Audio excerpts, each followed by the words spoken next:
이번 시간에는 토론을 위한 텍스트 읽기를 주제로 하려고 합니다. 그러니까 텍스트를 토론을 하기 위해서 일단 읽고 내용 파악을 하는 그 밑작업이라고 할 수 있는데 아주 간단하게 얘기하면 책 읽기죠. 그 단계를 어떻게 할 건가라고 의견을 들으려고 하는데요. 일단 텍스트의 종류를 두 개로 나눠봤어요. 아주 간단하게 긴 것과 짧은 것.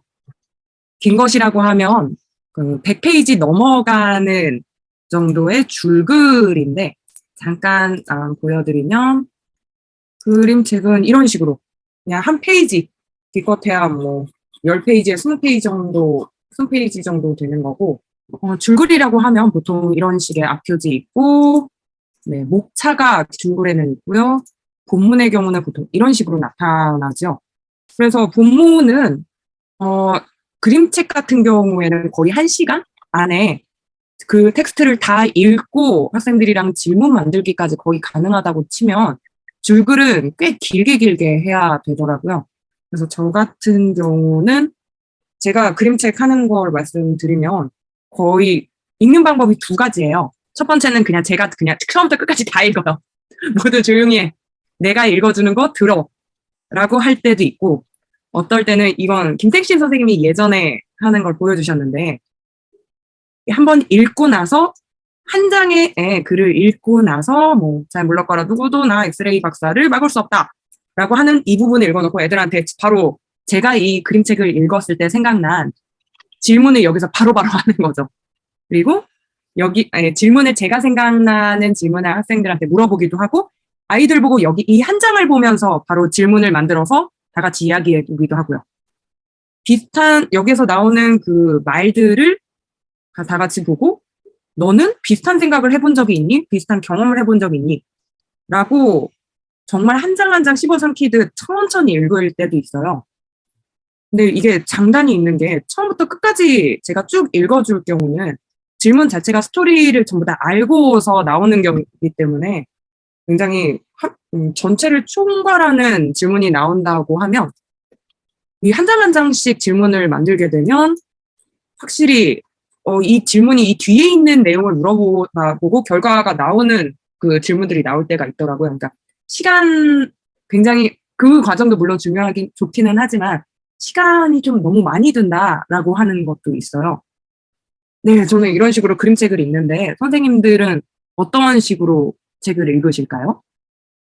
김태시 선생님, 바로. 네. 네, 그게 이제 두 가지가 있다는 거 맞고, 이제 저 같은 경우에는 이제 우리가 읽기라고 하잖아요. 읽기. 그러니까 그림책의 경우에는 그림도 읽어야 되고, 내용도 읽어야 되고 이런데, 그림책 자체가 그림으로 된 책이기 때문에 글밥이 없어도 가능한 거니까 그림을 잘 읽어내야 되거든요. 그러면 대부분 사람들이, 그림을 어떻게 읽지? 이렇게 얘기를 할 수가 있는데, 저는 아이들한테 읽기라고 하는 것은 머릿속에 일어나게 하는 거다. 이렇게 얘기해요. 읽기가 머릿속에 일어나는 거거든요. 그럼 뭘 일어나게 해야 되느냐? 느낌이 일어나게 하고, 자기가 겪었던 경험이 이제 이렇게 되살아나서 일어나게 하고, 재미가 일어나게 하고, 궁금증이 일어나게 하고, 또는 새로운 생각이나 해결책, 또는 아하 하고 깨달은 것, 이런 것들이 일어나도록 하는 것이 읽기라고 저는 이제 생각을 하고, 아이들한테도 읽기는 머릿속에 일어나게 하는 거라고 이제 저는 그렇게 얘기를 해주거든요. 그러니까 이제 그림을 읽는다라고 하는 것이 아이들은 그냥 당연히 자연스럽게 이렇게 받아들여지는 거죠. 그리고 그렇게 된 다음에는 마음에 남는 장면이나 내용, 아까 권진아 선생님이 이미 말했기 때문에 저는 중복되는 건 빼고, 마음에 남는 장면이나 내용을 이제 아이들한테 이렇게 말하게 하는 거죠. 네가 겪었던 일, 나도 저런 경험한 적 있어요. 그때 느낌이 어땠어요? 재미난 표현, 그죠? 이렇게 재미난 표현. 그다음에 새로운 표현. 우리가 흔히 알고 있는 표현이 아니라 그 새로운 표현, 어떤 깨달음 또는 궁금증 이런 것들에 대해서 이제 아이들이 마음에 남는 내용을 이제 함께 나누고, 그걸 하면서 한 아이가 나 이런 장면이 남아요라고 말하면은 그것에 동의하는 사람은 전부 손을 들어서 공감의 표시를 하도록 하는 것, 이런 게 되게 중요하죠. 그런 데서.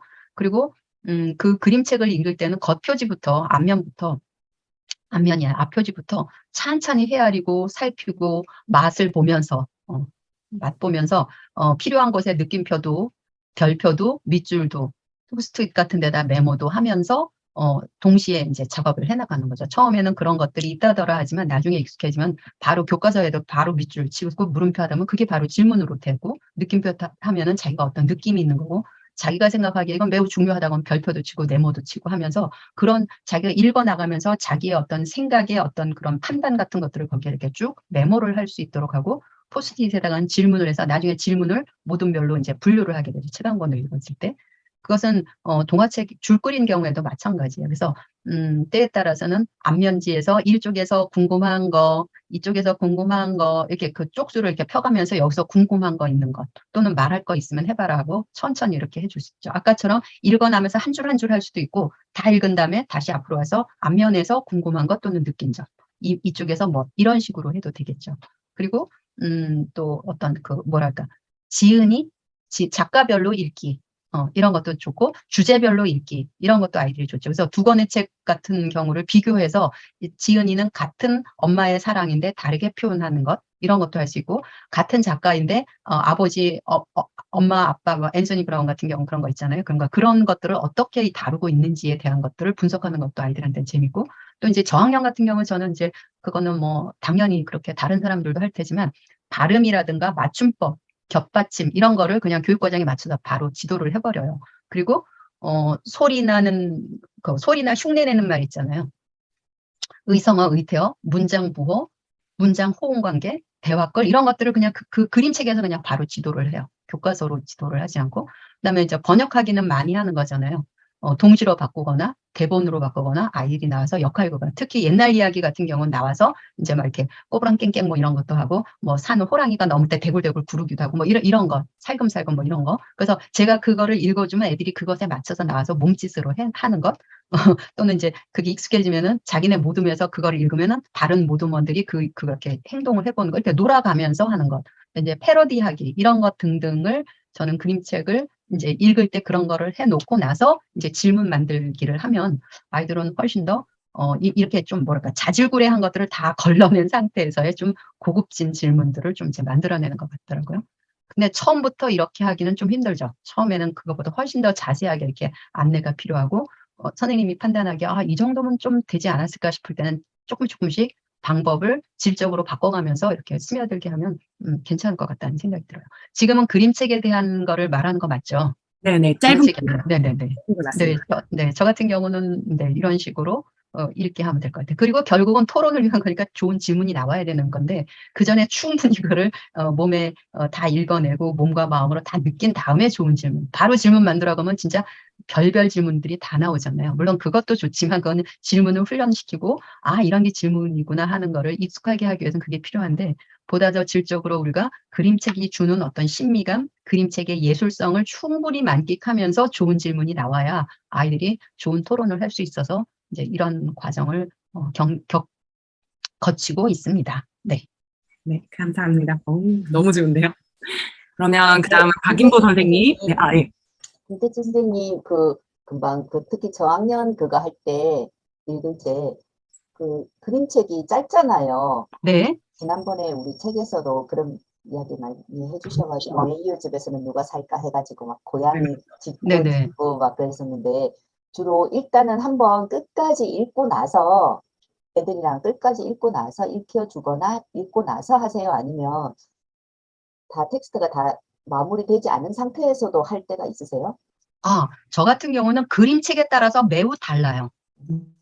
지난번에 우리 집 이웃에는 어느 가족이 살까 뭐 이런 그림책 같은 경우는 옴니버스식으로 돼서 그게 되게 길거든요. 글밥도 꽤 있는 거예요. 네. 예, 그러니까 그것은 이렇게 한 꼭지씩 이렇게 하면서 한 문장 한 문장씩 이잡듯이 해 가면서 마지막에 애들이 다 낱낱이 했기 때문에 뭘 했는지 기억에 남지 않거든요. 그런 다음에 이제 한 꼭지가 끝나면 누가 이거를 처음부터 끝까지 읽어볼래? 이런 식으로 기회를 줘서 그 아이가 앞에 나와서 쭉 읽어요. 그럼 아이들이 그 스토리를 다 알기 때문에 걔가 좀 더듬거리면서 읽더라도 하나로 쫙 엮어서 아이들이 읽게 되죠. 그래서 한 꼭지 끝나고 또 활동하고 이러면서 그게 이제 거의 2달 반 가까이 이제 활동을 했던 그런 책이라면 처음에 내가 아이들을 만나서 한다. 그러면은 지금처럼 글자 없는 그림책부터 시작을 해서 애들한테 이야기를 자꾸 하게 해요. 거침없이. 그리고 제가 발문을 하고 아이들이 만들고 아까 권율 선생님 말한 것처럼 너희들은 이 장면에서 뭐가 궁금해? 하면 애들이 물으면 지네들이 답하고 이래서 자연스럽게 질문하고 자기 생각을 펼치는 거가 너무나도 자연스럽게 됐을 때 이제 지금처럼 이제 이런 게 들어가는 거죠. 그건 책마다 다 다르지 않을까. 달라야 또 되는 거고. 한결같은 방금 방법은 없잖아요. 말씀하신 책이 그 다 부분은 다르니까. 참 필요한 것 같아요. 그러니까 음, 지금 워밍업 마음이 데워지는 거잖아요. 그 책에 네네. 대해서 네. 깊이 들어가고 그 그림책에 스며드는 거잖아요. 네. 그랬을 때 금방 말씀하신 그 부분은 그 어떤 활동 이전에도 다 필요한 것이 아닌가. 예, 네. 그래야 막 이거를 막 씹어도 먹고 갖고도 놀고 네, 나중에 맞아요. 네. 이야기가 저절로 막 나올 것 같아요. 네. 네. 그래서 그리고 아까 저희 지도하실 때 네. 겹받침 뭐 문장부호 이런 거 말씀하실 때 의사는 어때요? 막 할 때 그것도 되게 좋은 것 같아요. 음, 저학년 지도할 때. 네. 그래서 의태어를 바꿔보기. 음, 그런 상황에서 어떤 건지 니네들이 창작해도 돼. 이런 것도 좋고요. 그다음에 어떤 거를 아이들이 할 수 있느냐면 그 교과서에서 아이들이 이제 이렇게 하다 보니까 교과서에서 사파가 틀린 거를 아이들이 다 찾아내요. 여름인데 겨울 옷을 입었다든가 뭐 이런 거를 다 찾아내고 오타를 찾아내요. 그때 교육과정이 막 밖에서 새 책이 나왔는데 그래서 몇 개를 이렇게 올린 적이 있거든요. 우리 애들이. 나는 그런 거 시키지 않는데 지네들이 그걸 늘 사파를 보고 그림을 보고 거기서 어떻게 되고 막 이런 걸 보니까 애들이 그런 걸 찾아내더라고요. 그래서 깜짝 놀랐어요. 우리는 그냥 바쁘니까 그냥 지나가잖아요. 그리고 교과서를 다룰 때도 애들이 찬찬하게 보더라고요. 그런 게 습관이 되어가지고 그래서 교과서도 거의 같은 방식으로 가르치잖아요. 얘들아, 이 장면에서 어떻게 생각해?